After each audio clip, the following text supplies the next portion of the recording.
I do not remember silence. People assume silence is something you lose after fame, after money, after becoming a headline. They are wrong. Silence left me long before any of that. It left somewhere between the first book I devoured as a child and the first time I realized that thinking faster than others does not make you safer. It makes you lonelier. My mind has never been quiet. It hums. It accelerates. It fractures into parallel tracks that refuse to slow down. I wake up already behind. There is a moment, every morning, before my eyes open when I can feel the backlog waiting for me. Unanswered messages. Unfinished designs. Problems that did not exist yesterday but somehow demand resolution today. The world imagines I wake up inspired. The truth is less cinematic. I wake up burdened. Expectation is heavier than failure. I learned early that if I stopped moving, the noise would catch me. So I kept moving. From country to country. From idea to idea. From company to company. Motion became survival. I was not trying to be extraordinary. I was trying to outrun collapse. South Africa taught me that systems can be cruel and indifferent at the same time. Violence did not announce itself there. It simply happened, suddenly, without apology. You learned to scan rooms. You learned to calculate exits. You learned that intelligence did not protect you from fists. Pain has a way of hard-coding lessons. Canada was supposed to be an escape. It became a proving ground. I learned quickly that reinvention is not romantic. It is humiliating. You arrive with an accent, with references no one shares, with ambitions that sound absurd when spoken aloud. So you stop speaking them. The United States did not feel like home either. It felt like an arena. Everyone was competing for something even if they pretended otherwise. Money, status, validation, safety. I noticed early that the winners were not always the smartest. They were the most relentless. Relentlessness can be trained.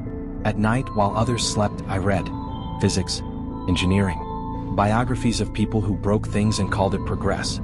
I was looking for patterns. The world insists that geniuses are born. That is comforting. It means the rest are absolved from trying. I never believed that. I believe systems fail because they are allowed to, because inefficiency becomes tradition, because no one is incentivized to question foundations once a structure is standing. That belief would follow me everywhere. People talk about ideas as if they arrive fully formed. They do not. They start as irritations. Small, persistent discomforts. Why does this take so long? Why does this cost so much? Why is this tolerated? Why are we pretending this is the best we can do? The first time I touched a computer, I felt something click. Not joy, not excitement.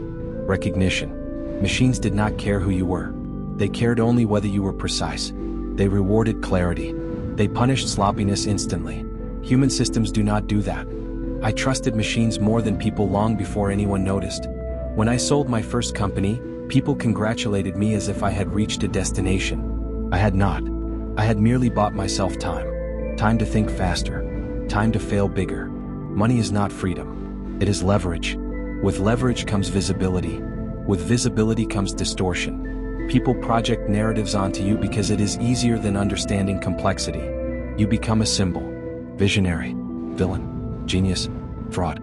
Sometimes all of them in the same sentence. I learned that perception is a system too, and a dangerously unstable one. The internet magnified everything. Every statement echoed. Every mistake fossilized. Humor became evidence. Silence became implication. Nuance died quickly. I did not adapt well. I speak in abstractions, in first principles, in unfinished thoughts. The public prefers certainty. It prefers heroes or monsters. I offered neither, so it chose for me. Inside my head, none of that mattered. There were problems to solve. Energy grids collapsing under their own inefficiency. Transportation systems optimized for oil dependency. A planet warming while debates stalled. A species confined to one world, pretending that was sustainable. These were not philosophical concerns. They were engineering failures. And failures, unlike opinions, can be fixed. Sleep became optional. Relationships became secondary. My calendar stopped distinguishing between weekdays and weekends. Time blurred into a continuous sprint. People would later call this obsession. They're not wrong. But obsession is simply prioritization taken to its logical extreme. At SpaceX, failure was not theoretical. Rockets exploded. Metal twisted. Millions burned in seconds. Each explosion was televised, dissected, archived. The public saw spectacle. I saw data. Every failure taught us something. The problem was not the explosions. The problem was the idea that failure should be hidden. I hated that idea. Tesla was different. Not rockets, but expectations. Cars are emotional objects. People attach identity to them. They forgive mediocrity from brands they trust and crucify ambition from those they do not. We were not just building vehicles. We were challenging an industry that had grown comfortable. Comfort breeds resentment when disrupted. Every delay was framed as incompetence. Every aggressive timeline as arrogance. They did not see the internal calculations, the trade-offs, the decision matrices where every option had consequences and none were clean. I carried those decisions alone more often than not. Leadership is often described as empowerment. In practice, it is isolation. You cannot fully explain every choice. You cannot share every doubt. Confidence becomes a performance you maintain for others while internally recalculating constantly. The noise intensified. Social media made it worse. It removed filters. Thoughts escaped before they were sanded down. Humor misfired. Irony collapsed. Context evaporated. I told myself transparency was worth the cost. I'm still not sure. There were nights I slept on factory floors, not because it was heroic, but because it was efficient. Time lost commuting was time stolen from problem solving. My body became another system to optimize. That system began to fail. Stress manifests physically long before the mind acknowledges it. Insomnia. Digestive issues. A constant low-grade tension that never releases. Doctors offered solutions that dulled edges I needed sharp. I declined most of them. The world does not see the internal ledger. The nights replaying conversations, wondering which phrasing triggered which reaction. The calculations of how many people's livelihoods hinged on decisions made under imperfect information. Mistakes compound faster at scale. I was accused of being reckless, of moving too fast, of demanding too much. The accusations were not entirely unfounded. Progress has a velocity. Below it you stagnate. Above it you break things. Sometimes people. I thought about Mars not because I wanted to escape Earth, but because redundancy matters. Engineers understand this instinctively. Single points of failure are unacceptable in critical systems. Humanity has built itself into one. That is not science fiction. That is risk assessment. Public discourse prefers simpler motivations. Ego. Legacy. God complex. These are easier to digest than spreadsheets of existential probabilities.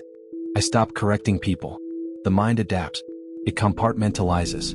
It learns to absorb hostility as background radiation. Praise becomes meaningless. Criticism becomes noise. What remains is work. Always more work. There are moments, rare ones, when the noise dips. When a launch succeeds. When a prototype works. When something impossible becomes merely difficult. In those moments, I feel alignment. As if the world briefly agrees with my internal logic. They never last. Because once something works, it becomes the new baseline. Expectations reset. The treadmill accelerates. And my mind keeps running. I did not buy a company. I stepped into a mirror. People think the decision was impulsive. A late-night joke that spiraled. That narrative is convenient. It implies carelessness instead of calculation. The truth is quieter and more uncomfortable. I have been watching the platform for years. Not as a user, as a system. Twitter was not just a social network. It was a global nervous system, raw, exposed, reactive. Governments watched it. Journalists fed on it. Markets twitched because of it. Revolutions accelerated through it. And yet, it was running on outdated architecture, technically and philosophically. I saw inefficiency. I saw fragility. I saw a system pretending neutrality while quietly shaping reality. That bothered me. Free speech is not a slogan. It is an engineering problem. How do you maximize expression without collapsing into chaos? How do you allow dissent without incentivizing destruction? These are not moral questions alone. They are system design challenges. No one was solving them. Everyone was arguing about them. So I made a move. The backlash was immediate. Analysts, activists, advertisers, everyone projected their fears onto the decision. Some assumed I wanted control. Others assumed I wanted chaos. Few considered the possibility that I wanted transparency. Inside my head, the noise spiked to levels I had never experienced. Every decision became symbolic. Every personnel change a headline. Every technical adjustment reframed as ideology. I was no longer just a CEO. I was a character in a narrative others were writing in real time. I underestimated that. Running factories and running discourse are fundamentally different. Machines respond to logic. People respond to identity. You cannot refactor identity with code. The platform exposed something I had avoided acknowledging. I am not built for performative consensus. I am built for problem solving. And when the problem is human behavior at scale, there are no clean solutions. Sleep became fragmented. My phone never stopped vibrating. Messages arrived from every time zone, every pressure point. Some were thoughtful. Most were demands disguised as concern. Do something. Undo something. Say something. Stop saying things. Silence was interpreted as malice.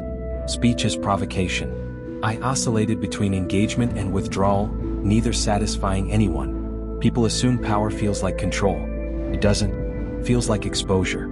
Every lever you touch is connected to millions of lives you will never meet. Every unintended consequence becomes your responsibility. I replayed decisions constantly. Not publicly, internally. Could this have been communicated differently? Was this a necessary disruption or an avoidable wound? Did I act out of principle or impatience? The answers were rarely binary. I learned that platforms do not just host speech. They amplify psychology. Fear travels faster than nuance. Outrage outperforms context. Algorithms reward emotion, not accuracy. Changing that meant fighting gravity. Advertisers fled, then hovered. Regulators circled. Employees questioned motives. Users split into camps. I absorbed all of it. There were moments I considered stepping back, letting the system revert, accepting that some structures resist change because too many identities are invested in their flaws. But quitting has never been my instinct. Instead, I doubled down on first principles. Open algorithms. Reduced moderation opacity. Restored accounts based on rules rather than sentiment. Each move triggered another wave.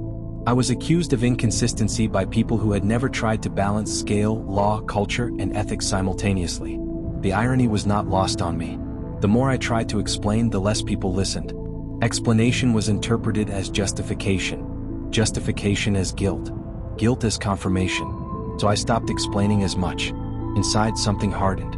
I began to understand why leaders throughout history retreat into smaller circles. Why access becomes restricted. Why paranoia is not always irrational. When everyone speaks about you, listening becomes dangerous. The platform reflected humanity back at itself. Unfiltered, amplified, relentless.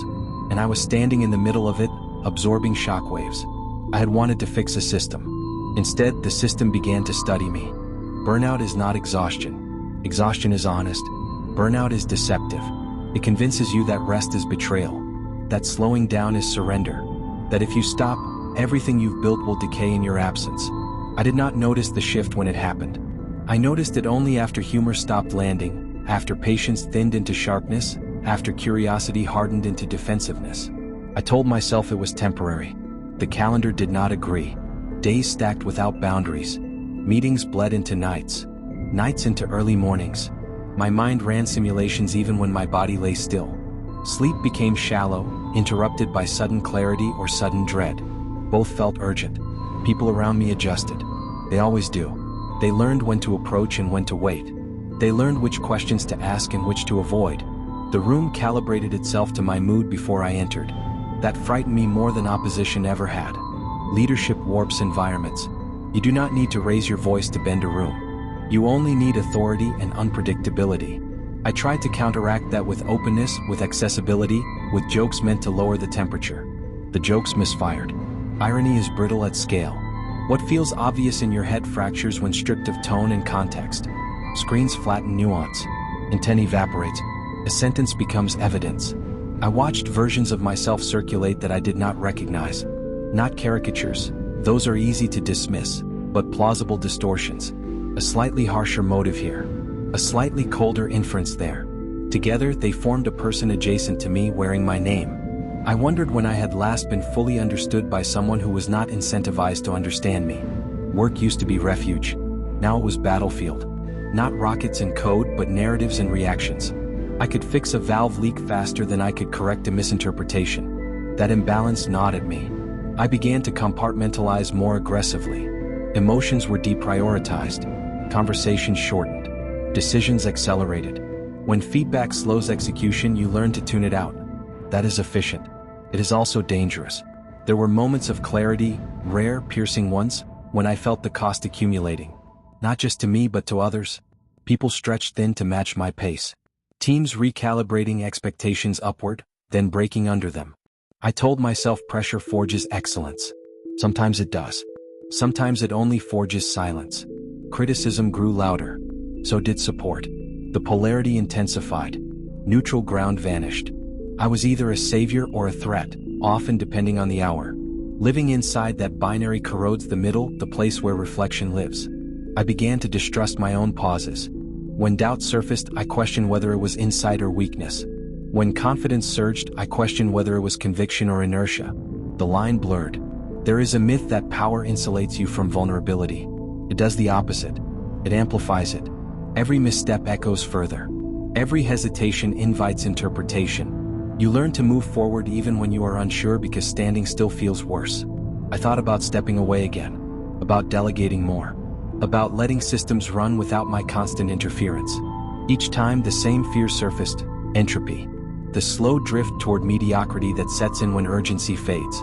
I had seen it too many times, so I stayed. The cost was subtle. Relationships frayed not from conflict but from absence. Conversations became transactional. Time together competed with problem queues that never emptied. I told myself this phase would pass. Phases have a way of becoming lifestyles. I noticed my tolerance for ambiguity shrinking. I wanted answers faster even if they were imperfect. I wanted closure where none existed. That impatience spilled into public view more often than I intended. Every outburst was dissected. Every apology weighed. I learned that remorse, once public, is never sufficient. It becomes another artifact to analyze. Inside, I oscillated between resolve and fatigue. Between certainty that the work mattered and doubt that I was the right person to carry it this way. The platform continued to reflect humanity, messy, brilliant, cruel, inventive. I wondered whether my presence improved it or simply intensified its volatility. Systems do not always need heroes. Sometimes they need distance. Admitting that felt like defeat. I crossed the threshold quietly. Not marked by a single event, but by accumulation. A realization that velocity without friction eventually burns through its own engine. That momentum left unchecked becomes inertia. I did not stop. But I slowed internally. I began to listen for signals I had been ignoring. My body, my temper, the narrowing of perspective that comes from sustained pressure. These were not external attacks. They were warnings. Whether I would heed them remained uncertain. At some point, I realized I was no longer reacting to events. I was reacting to reactions. That is a subtle shift and a dangerous one. When your attention moves from reality to perception, you begin optimizing for shadows. Decisions stop being about outcomes and start being about interpretations of outcomes. You don't build systems anymore, you manage echoes. I hated that realization. I had always believed that truth, if made visible enough, would stabilize. That transparency would correct distortions. That facts would eventually outlast narratives. This belief served me well in engineering. It failed me in culture. Culture does not converge. It fragments. Every action I took generated multiple versions of itself, each tailored to the expectations of a different audience. There was no longer a single "what happened." There were many, all mutually incompatible, all defended with certainty. I began to understand why institutions hide behind committees and statements. Why responsibility is diluted across layers. Visibility concentrates blame as efficiently as it concentrates credit. I carried both. The question of legacy crept in, not as ambition but as anxiety. Not "what will I be remembered for?" but "what will survive distortion?" Rockets leave metal and math behind. Platforms leave impressions and scars. I wondered whether I had underestimated the permanence of cultural impact.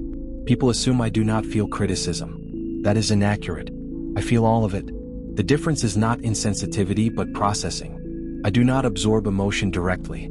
I route it through analysis, patterns, trends, signal versus noise.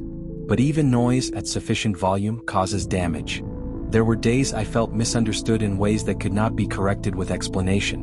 Not because people were unwilling to listen, but because listening would require revising an identity they had already adopted. I learned that most people do not want understanding. They want confirmation. That realization was clarifying. It freed me from chasing consensus. It narrowed my focus back to work. Real work, not symbolic gestures. Infrastructure, energy, transport, redundancy. Things that persist regardless of opinion cycles. Still, the isolation remained. You cannot share doubt freely when confidence is expected. You cannot admit uncertainty when markets demand conviction. You cannot fully retreat when millions are watching. So you compartmentalize again. You simplify. You harden edges. I began to think in longer arcs, decades instead of quarters, outcomes instead of approval. This reframing did not reduce pressure, but it redistributed it. Short-term outrage mattered less. Long-term failure mattered more. That shift came with a cost. Empathy requires proximity. Distance dulls it. I tried to counterbalance with deliberate effort. Listening sessions, internal reviews, external perspectives. Some helped. Some were performative. The truth is uncomfortable.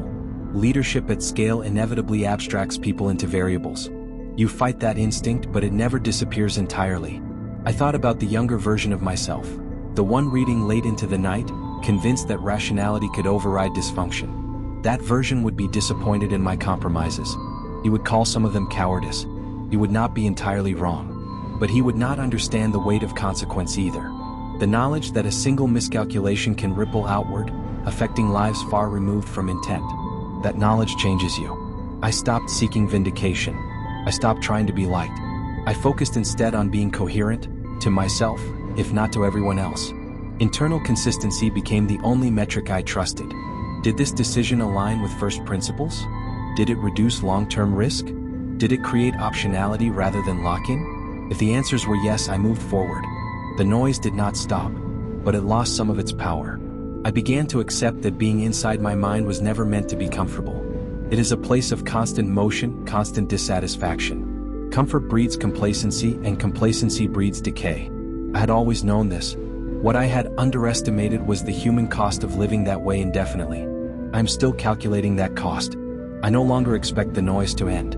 That expectation was the real mistake. The belief that at some point, after enough progress, enough proof, enough success, the mind would quiet itself. It doesn't. It adapts. It recalibrates. It finds new frontiers of dissatisfaction. The noise is not a flaw. It is the engine. What changes is how you relate to it. I used to fight it. To outrun it with speed, with ambition, with constant motion. That worked for a time. Then it stopped working. You cannot outrun something that lives inside you. So I learned to coexist with it. This is not serenity. It is management. I structure my days differently now. Not softer, more deliberate. I choose fewer battles. I let some fires burn without my intervention. I accept that not every inefficiency is mine to correct, not every misinterpretation mine to fix. This restraint feels unnatural. Necessary but unnatural. People still project. They always will. To some, I am reckless. To others, visionary. To many, both depending on the day. I have stopped trying to reconcile those versions. They are not mine to manage. What remains is the work. Building systems that outlast attention cycles. Designing solutions that function even when misunderstood. Preparing for futures that most people prefer not to imagine because imagining them implies responsibility. Mars still matters. Energy still matters. Resilience still matters. Not as symbols, as safeguards. I'm often asked whether it is worth it. The cost, the pressure, the erosion of privacy, the constant exposure. I understand the question. It assumes a choice between this life and a quieter one. That choice was never real. I was not built for quiet. I was built for engagement, with problems, with constraints, with possibility. A quieter life would not have been peaceful. It would have been intolerable. There are regrets. Of course there are. Words spoken too quickly. Trust placed too loosely. Moments where empathy should have preceded efficiency. These are not abstract lessons. They have names and faces attached. I carry them. But I also carry the knowledge that stagnation has a body count too. That refusing to act because action is messy is its own form of harm. Progress is never clean. It leaves debris. The question is whether what you build justifies what you break. I still believe it can. Being inside my mind is not an invitation I would extend casually. It is crowded, restless, demanding. It does not reward comfort. It does not pause for celebration. It is always scanning for the next failure point. But it is honest. It does not lie to me about the stakes. It does not pretend the world is stable. It does not allow the luxury of believing someone else will solve the hard problems. That burden is heavy. I choose it anyway, because someone has to. And if history decides I moved too fast, demanded too much, disrupted too aggressively, that judgment will be made with the benefit of outcomes I cannot yet see. All I can do is continue. Not louder, not faster, but clearer. This was never about being admired. It was about being useful. I am not the noise. I am the one living with it. And this restless, imperfect, relentless state of mind is the last honest witness I can offer.